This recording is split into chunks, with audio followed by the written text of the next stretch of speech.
എല്ലാവർക്കും the testing ഇൻസ്റ്റിംഗ് എന്ന YouTube ചാനലിലേക്ക് സ്വാഗതം. നമ്മൾ ഇന്ന് ഡിസ്കസ് ചെയ്യാൻ പോകുന്ന കരേട്ടയിലെ കോൾ വൺസ് എന്ന കീവേഡിന്റെ യൂസേജിനെ കുറിച്ചാണ്. ആദ്യമേ ഇൻട്രൊഡക്ഷൻ നോക്കാം. Cucumber has a limitation where background steps are rerun for every scenario. Karate's call once keyword behaves exactly like call but is guaranteed to execute only once. The result of the first call are cached and any future calls will simply return the cached result instead of executing the JavaScript function or feature again and again. This does require you to move setup into a separate feature file. Cucumber എന്നത് behaviour driven development support ചെയ്യുന്ന ഒരു ലൈബ്രറിയാണ്. ഈ ലൈബ്രറിക്ക് ഒരു limitation ഉണ്ട്. അതായത് നമ്മൾ background എന്ന സെക്ഷനിൽ മെൻഷൻ ചെയ്യുന്ന കോഡ് ഫീച്ചർ ഫയലിലെ എല്ലാ സെനേരിക്കും മുമ്പായിട്ട് എക്സിക്യൂട്ട് ആവും. അപ്പോൾ ഒരു ഫീച്ചർ ഫയലിനകത്ത് 10 സെനേരീസ് ഉണ്ട് എന്നുണ്ടെങ്കിൽ ഓരോ സെനേരിക്ക് മുമ്പായിട്ട് ബാക്ക്ഗ്രൗണ്ട് സെക്ഷനിൽ മെൻഷൻ ചെയ്തിരിക്കുന്ന കോഡ് എക്സിക്യൂട്ട് ആവും. കരേട്ടയിൽ നമുക്ക് ഈ ലിമിറ്റേഷൻസ് ഒഴിവാക്കാൻ സാധിക്കും. അതിനുവേണ്ടി കരേട്ടയിൽ കോൾ വൺസ് എന്ന കീവേഡ് യൂസ് ചെയ്താൽ മതി. കോൾ വൺസ് എന്ന കീവേഡ് കോൾ കീവേഡ് പോലെ തന്നെയാണ് ബിഹേവ് ചെയ്യുന്നത്. പക്ഷേ ഇത് ഒരു തവണ മാത്രമായിരിക്കും എക്സിക്യൂട്ട് ആകുന്നത്. ഫസ്റ്റ് കോളിൻ്റെ റിസൾട്ട് ക്യാഷ് ചെയ്ത് വെച്ച ശേഷം ആ ക്യാഷ്ഡ് റിസൾട്ട് ആയിരിക്കും പിന്നെ ബാക്കിയുള്ള സെനേരിയോസിന് പ്രൊവൈഡ് ചെയ്യുന്നത്. അപ്പോൾ ഒരു തവണ മാത്രമായിരിക്കും ബാക്ക്ഗ്രൗണ്ട് സെക്ഷനിനകത്ത് നമ്മൾ യൂസ് ചെയ്യുന്ന കോഡ് കോൾ വൺസ് എന്നൊരു കീവേഡ് മെൻഷൻ ചെയ്താൽ യൂസ് ചെയ്യുന്നതെന്നുണ്ടെങ്കിൽ വിളിക്കപ്പെടാൻ പോകുന്നത്.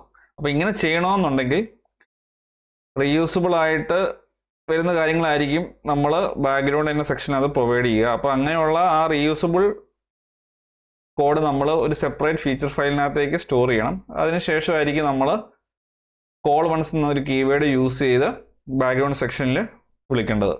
കഴിഞ്ഞ വീഡിയോയിൽ ഞാൻ എങ്ങനെയാണ് റീയൂസബിൾ ഫീച്ചർ ഫയൽ ക്രിയേറ്റ് ചെയ്തിട്ട് വേറൊരു ഫീച്ചർ ഫയലിനകത്ത് കോൾ ചെയ്യുന്നതെന്ന് കാണിച്ചിരുന്നു.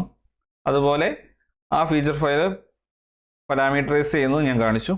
അപ്പോൾ കഴിഞ്ഞ തവണ ഞാൻ കോൾ എന്നൊരു കീവേഡ് യൂസ് ചെയ്താണ് ആ ഫീച്ചർ ഫയൽ കോൾ ചെയ്ത്. തവണ ഞാൻ കോളിന് പകരം കോൾ വൺസ് യൂസ് ചെയ്യുക. അങ്ങനെ ചെയ്യുമ്പോൾ ആ റീയൂസബിൾ ഫീച്ചർ ഫയൽ ഒരു തവണ മാത്രമേ വിളിക്കപ്പെടുകയുള്ളൂ. അതിൻ്റെ റിസൾട്ട് ക്യാഷ് ചെയ്ത് വെച്ച് ശേഷം ബാക്കി സെനേരിയോസിന് പ്രൊവൈഡ് ചെയ്യുകയായിരിക്കും ചെയ്യുന്നത്. ഇനി ഡെമോയിലേക്ക് പോവാം. എക്ലിപ്സ് ഐ ഡി ഞാൻ ഓപ്പൺ ചെയ്ത് വെച്ചിട്ടുണ്ട്. കഴിഞ്ഞ വീഡിയോയ്ക്ക് യൂസ് ചെയ്ത 2 ഫീച്ചർ ഫയൽസ് തന്നെയായിരിക്കും ഞാൻ ഇവിടെ യൂസ് ചെയ്യുന്നത്. അപ്പോൾ ആ വീഡിയോ കാണാത്തവരുണ്ടെങ്കിൽ അത് തീർച്ചയായും കാണുക. അതിനുശേഷം മാത്രം ഈ വീഡിയോയിലേക്ക് വരിക.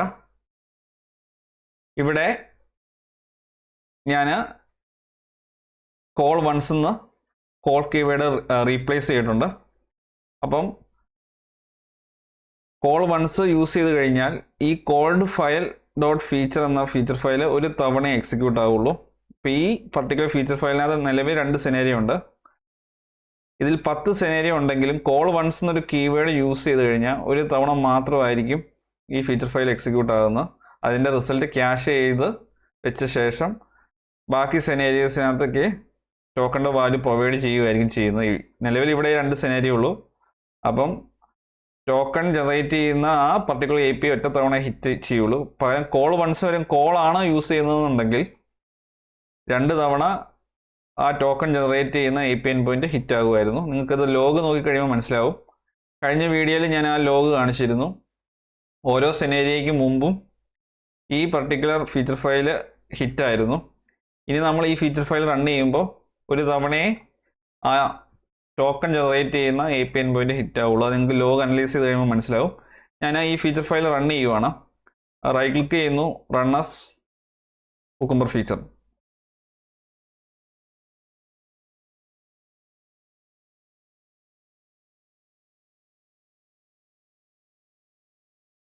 എക്സിക്യൂഷൻ കംപ്ലീറ്റ് ആയി, 2ഉം പാസ്സായി. ഇവിടെ നിങ്ങൾക്ക് ലോഗ് നോക്കിയാൽ കാണാം, lock acquired begin call once. അതുപോലെ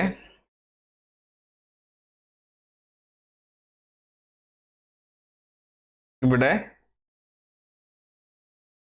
ആ പർട്ടിക്കുലർ ടോക്കൺ ജനറേറ്റ് ആകുന്ന ആ API കോൾ ചെയ്തപ്പെട്ട ശേഷം നിങ്ങൾക്ക് ഇവിടെ കാണാം lock released cache to call once. അതായത് അതിൻ്റെ റിസൾട്ട് ക്യാഷ് ചെയ്യപ്പെട്ടു എന്നാണ് ലോഗിൽ പറയുന്നത്.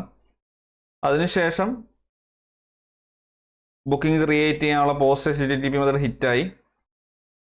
അതിനുശേഷം അതിൻ്റെ റെസ്പോൺസ് വന്നു, ഒരു ബുക്കിംഗ് ID ജനറേറ്റ് ആയി.